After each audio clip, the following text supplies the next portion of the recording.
This woman is at a much higher risk of breast cancer, but will not develop it over the course of her life.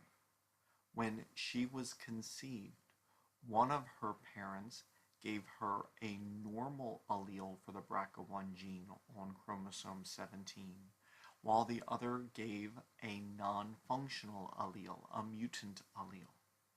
This is not sex-linked, and so the mutant allele could have either come from her mother's ovum or her father's sperm.